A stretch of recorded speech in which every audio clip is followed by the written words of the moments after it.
Welcome to Networking RX, a podcast devoted to helping business professionals like you enhance your networking skills in order to become more proficient giving and receiving quality business referrals and improving the overall quality of your life and the lives of those around you. The Networking RX podcast is a production of AmSpirit Business Connections, an organization whose mission is to empower business success through networking.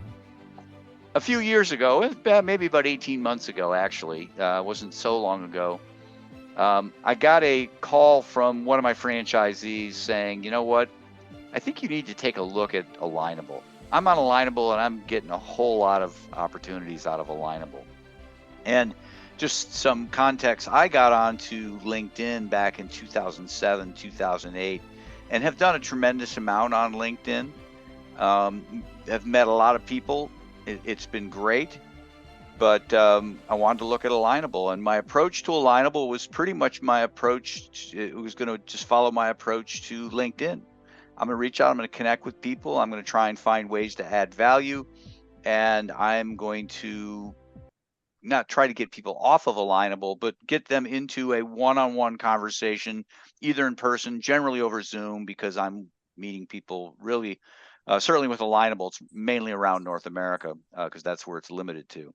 But today I have on the program with me George Warner, and he's the owner of the Business Edge South Jersey. And we met on Alignable and really kind of hit it off. He has a few years on me. We won't get into that, but he helps put you in front of the people you want to be in front of through the power of human connections. And we've had a couple conversations, and I knew early on, it was like, okay, I got to get you on the Networking RX podcast. And so here we are. George, welcome. Thank you, Frank. I appreciate being here. I like giving value, like you said. I do believe that in the networking space, and I've been doing the networking deal for over 20 years. And nothing has really changed in the networking field. I started right before the pandemic. I was afraid to get away from the traditional networking because I was afraid people were going to forget who I was. Mm-hmm. And I was at everything all the time, very well known in the area. And so I was afraid to get away from, but I moved all my stuff that I was doing personally with the Business Edge. I moved all that onto Zoom in September of 19. Didn't know the pandemic was coming. Right. And I moved everything on Zoom because I was looking for a platform, that would give good quality to multiple people. There was a lot of platforms out there that was good for one-to-one, but there wasn't, like Skype was there, Uvu was there, but they weren't good for multiple people in a meeting. Right. I think Zoom was the first one that conquered that, where you could put multiple people in a meeting and the quality was always good and it didn't get dropped and all that stuff. So I moved my meetings onto the internet through Zoom in September of 19. And then when the pandemic hit, everything shut down. And that was in March. And what happened at that point, everybody was forced onto the internet. Everybody was forced into Zoom or Google or whatever platforms they were using at the time. Well, I took that time to research, and at that time, I was doing a lot of LinkedIn. Well, prior to that, I was doing it all in person. But when that happened, I had 1,000 connections in my LinkedIn. And within a short period of time, I went up over to 4,000 people because I used LinkedIn to do exactly what I was doing in the in-person platform. I was a member of Alignable back then as well. Didn't utilize it. And same thing happened with me that happened with you. Somebody said to me, George, I'm getting a lot of stuff on Alignable. So Yeah. that's what brought me into Alignable. Although I had an account, I wasn't utilizing it. And what happened was, because I wasn't doing the paid LinkedIn, they weren't even allowing me to do what the free LinkedIn Right. would allow people to do. They started really limiting me to how many connections I could ask for and all that stuff. So I was looking for something else because they were limiting me so much. So that's when I started playing around with Alignable. I still am not good with Alignable. I'm still a LinkedIn guy. I do have some connections. I do have some members that I've met on Alignable. Mm-hmm. I have figured out how to work around LinkedIn. And, you know, there's two types of, and what the pandemic did for people is it shut everything down and everybody had to go online to survive. They had to pivot. And the ones that didn't pivot either stayed by the wayside or just hoped that things would turn better and either weathered through it and came back when it was over or went out of business. Or they I might have mean, a lot, retired. Yeah, some have or retired. retired. Yeah. Yeah. So I had a business at that time, which was a pickup and delivery dry cleaning business. And that industry took a big hit. I retired from that because I could have built it back up when it was all over, but I just didn't want to because of my age, and I couldn't jump in and out of the van anymore. And it was time to retire from that. So that's what I did with that. But the two types of people are people that want to do in person, the people that don't want to do it in person, and they just want to do computer or things like that. I believe that if you're going to if you're going to be in a large networking meeting, it should be in person. And the reason for that is when you're in a large room online, there's people in there that are doing things other than listening to who's talking. Yeah. Because they're able to do that. When you're in person, you can't do that. You can't go off and go check your emails. I mean, you can, but you're not going to because people are there seeing you. So you won't do that. Well, and people abuse it, George. They'll be driving in their car, or if you and I are having a one-on-one on Zoom, We're we going to have to. be We're committed. If there's and you add another person, okay, we're engaged, but engaged in conversation. But when you get to a point, it's like, okay, nobody's really watching, so I'm going to Home Depot or name it, whatever. exactly. And so that's what, if I'm going to a large event, I'm going to go in person. But if I'm doing a one-to-one, I'm sorry, I used to sit at Starbucks, Dunkin' Donuts, McDonald's, whatever. I used to sit there and wait for somebody to come to do a one-on-one and them not show up. Yeah. Well, now I do Zoom one-to-ones. That's all. I do not do in-person one-to-ones. If the person doesn't show up for their one-to-one, that's fine. I'm still sitting in my desk working. Yep. You know, and so that's my theory. Now, talking about networking, and it's been this way. I've been in the game 20 years, over 20 years. And when I went back after the pandemic, it was a couple years before I went to an event, and it was still the same people that were there prior. Right. Very few new people. And when you are at everything all the time, you get to know everybody. And when you have a room full of, let's say, 75 to 100 people, and you know 90% of them, it's real hard to find them 10 people that you don't know. And you end up going there just talking to people you already know. Well, I don't do that anymore. What I do now is I look to connect with people, whether it be Alignable, LinkedIn.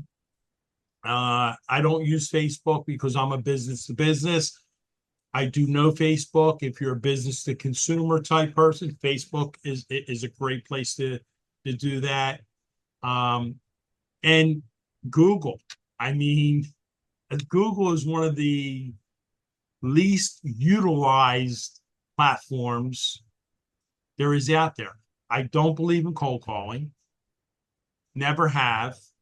I believe in having something in common before I reach out to somebody. Like, for instance, when me and you met, Yep. we had something in common. It was alignable. Okay. If I'm reaching out and having a one-to-one with somebody, or reaching out to have a one-to-one with somebody, we have something in common, whether it be a person in common, a platform in common, an interest in common. We're going to have something in common, and that's going to prompt the one-to-one. I don't believe, I used to believe, I used to sell advertising. I used to believe in hard selling. I don't believe in hard selling. I believe now people don't want to be sold, but people do want to buy. And I think that if you show somebody what you have with no intent of selling to them, if they want what you have, they're going to buy it. Yep. And if they're not interested in what you have, then know somebody that does. Well, if they don't want what you have, they're not a client. They're not a prospect, right? I mean, exactly. And when you start to press that. I had this very conversation yesterday, George, with somebody. I said, if somebody gets me into a one-on-one, if they want to pitch me, fine. It's going to be a yes or no. It's probably going to be a no, unless they have something that I really, really want. And that'll be the end of it. It's a no. But if they want to build a relationship, then who knows, in time, maybe I might be interested in what they have. But I'll certainly introduce them to people. Let's talk about relationship for a minute. All right. I do believe in relationships. Okay, but what happens with a lot of people is, like, you have to ask, are you interested in what I have? And if they say, there's a couple answers. No. Right. Not at this time. Yes. Well, if it's a flat out no, okay, that's fine. Do you know anybody? That's the next question. Right. And I still I ask all the time, is it okay? I send out a weekly email. It's about my networking event on Wednesday morning. And it usually has a tip of the week in it. Is it okay to put you on my email list? I'm staying in front of it. I don't try to sell to them ever again. If they want what I have, they'll reach out to me. Right. Now, if it's not at this time, or not right now, whatever it is at that point, not at this time, well, then they're going to get stuff. Excuse me. They're going to get stuff from me about my product, because you never know when it is going to be their time. So they will get stuff. And I do multiple things. I believe if you're sending emails out, the person needs to know you're sending the email, or it's not getting opened. Right. I am a constant contact partner. I don't believe in email marketing, because the percentages that they say are open, and it's not any of the platforms, it doesn't matter which one, right, they're not true.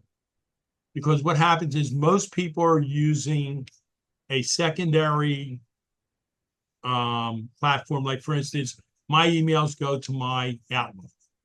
So your email that's sent to me gets pulled off my server into my Outlook. All the system shows that as an open. It's not an open. I didn't even look at it yet. Yeah.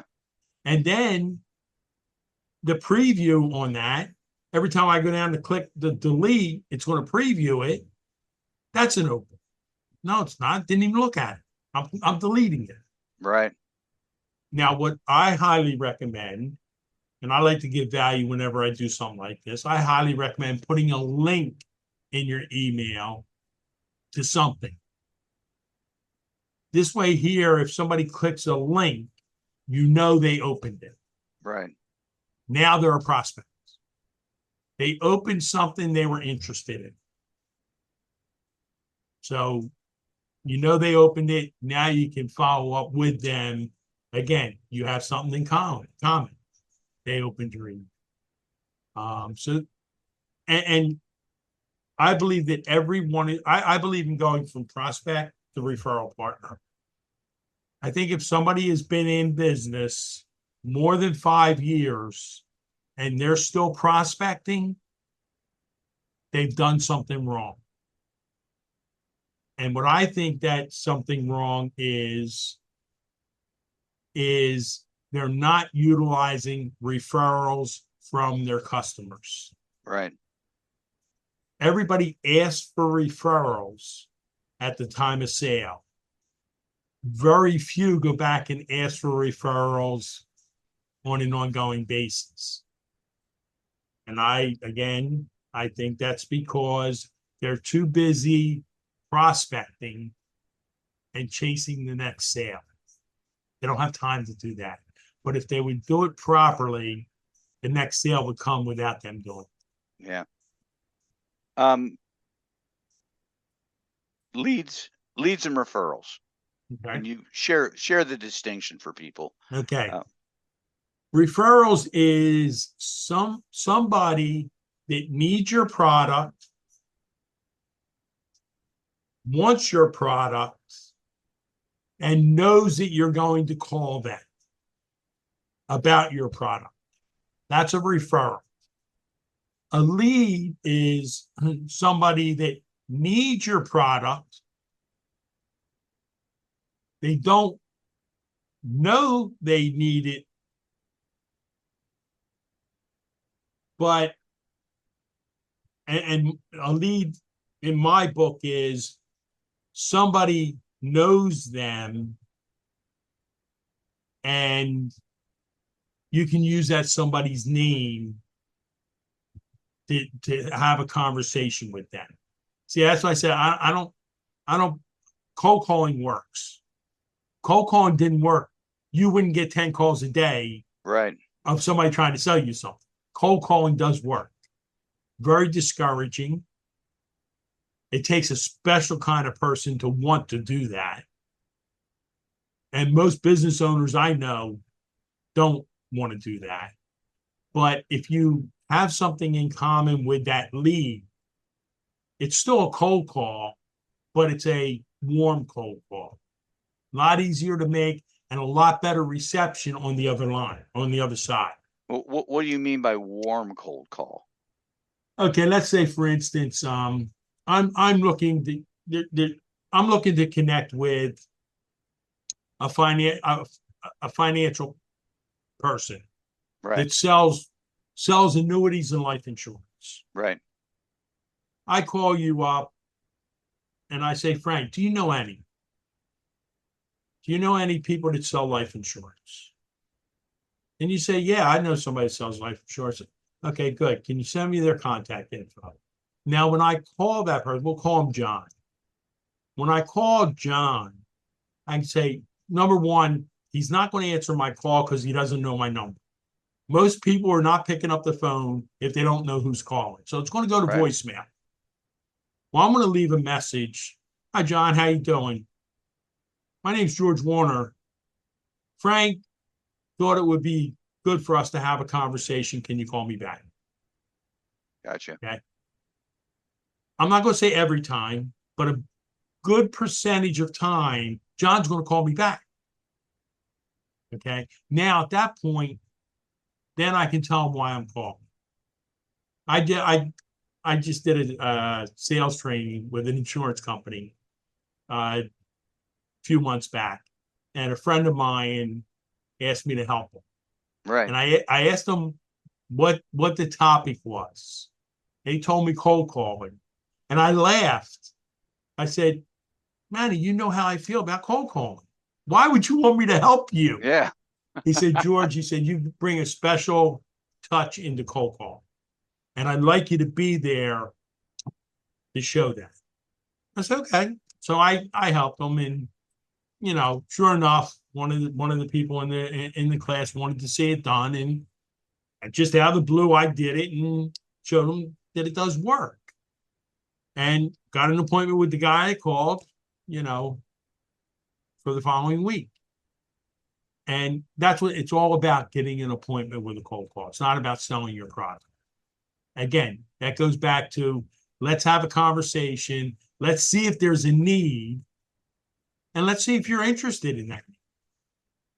Why try and convince somebody that your product is good for them? Yeah. There's too many fish in the pond. Just go to the next fish. Yeah. No, I totally agree.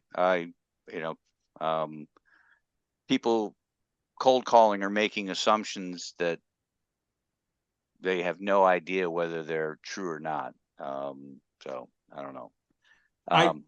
Before this call, I was talking to a friend of mine in Texas. And I said to him, because we're in the beginning of the month, I know my numbers from last month. I met 83 new people last month. Never left my computer. Okay. That wasn't in the grocery store line or here or there. That was just through the computer, through networking. Yeah. Networking on the computer. Yeah. I got 83. And he said to me, he says, well, what good is that? Now, this guy owns a business, knows me we've known each other for over 20 years.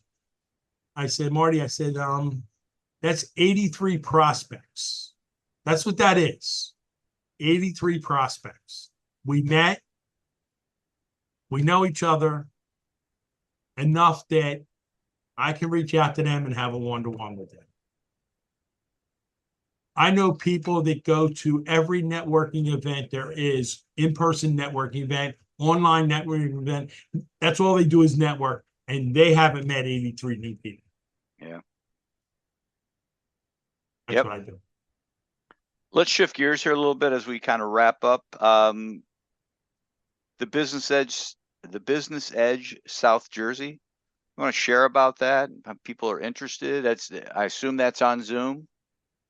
Yes, you Zoom right. I have a speed networking event every Wednesday morning at 10 o'clock Eastern time. That event, anybody is welcome to come to. You don't have to be a member. We usually have a few people.